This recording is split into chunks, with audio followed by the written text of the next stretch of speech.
9-minute Dhammapada, Part 6.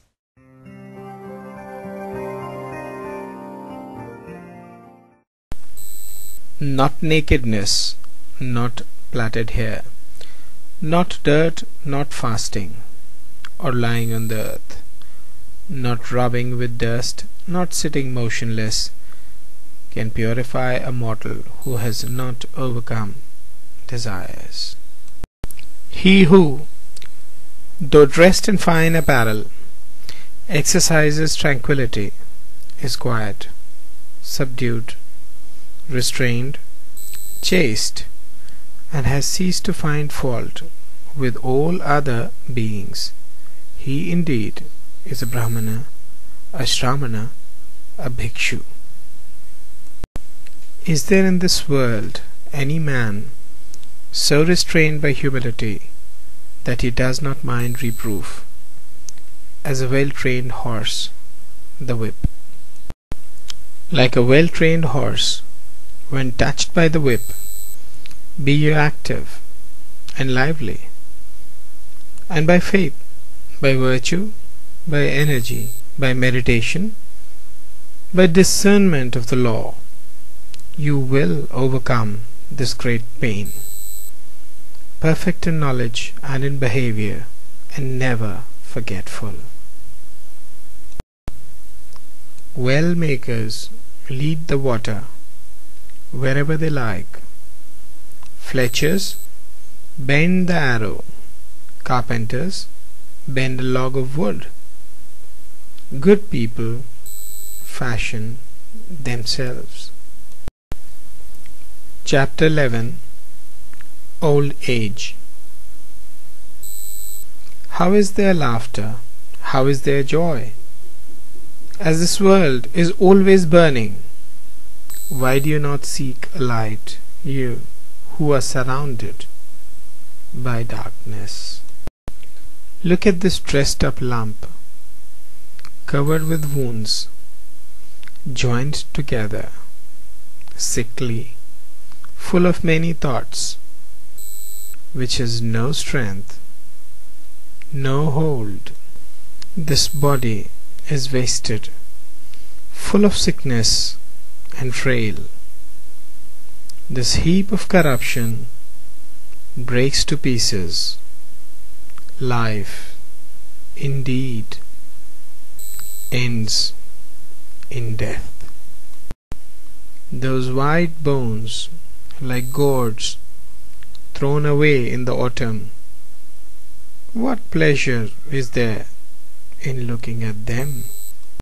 After a stronghold has been made of the bones, it is covered with flesh and blood, and there dwell in it old age and death, pride and deceit. The brilliant chariots of kings are destroyed. The body also approaches destruction, but the virtue of good people never approaches destruction. Thus do the good say to the good. A man who has learned little grows old like an ox. His flesh grows, but his knowledge does not grow.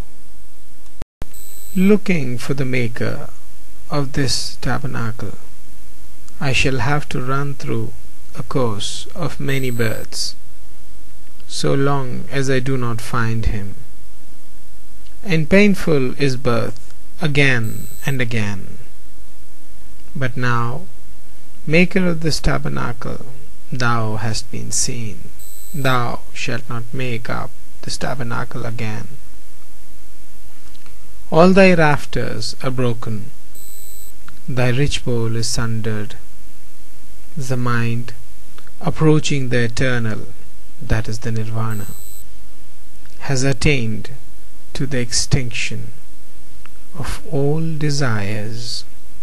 Men who have not observed proper discipline and have not gained treasure in their youth perish like old herons in a lake without fish.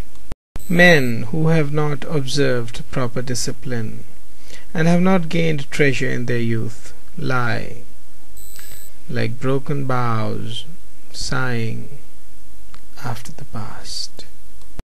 If a man hold himself dear, let him watch himself carefully during one at least out of the 3 watches. A wise man should be watchful. Let each man direct himself first to what is proper, then let him teach others. Thus, a wise man will not suffer.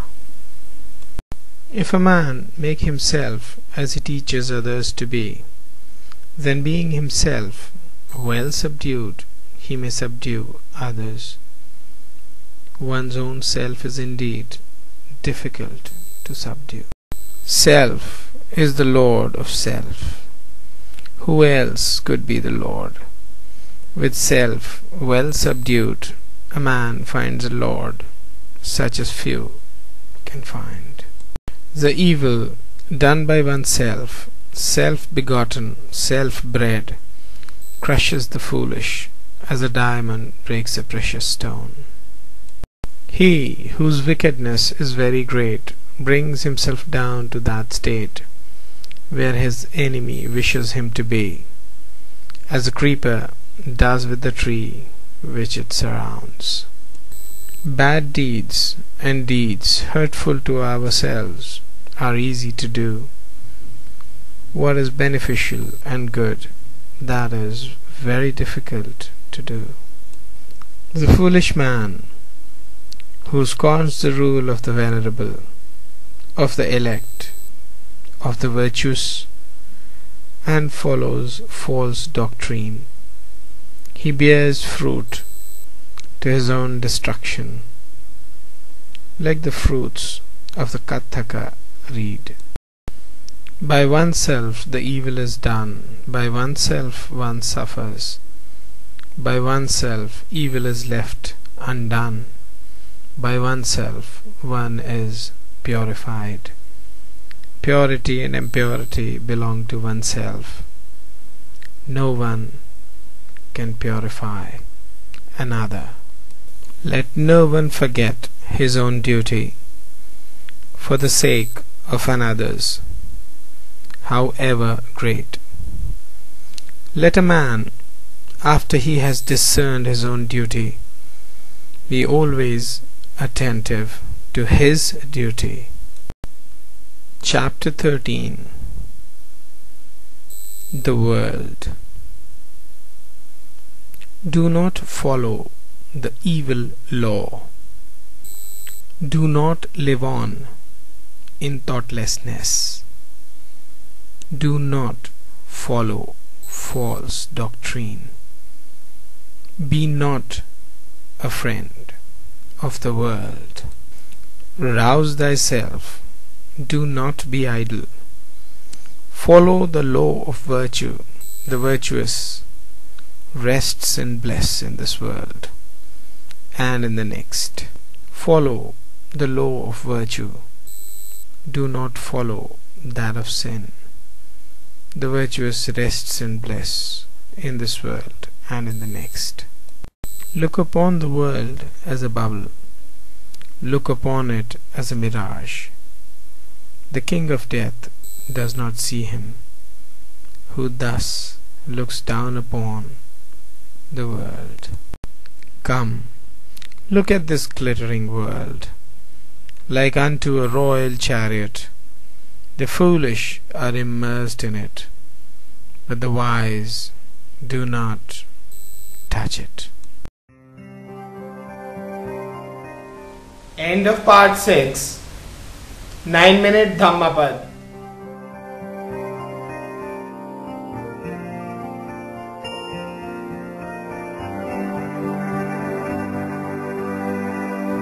Mano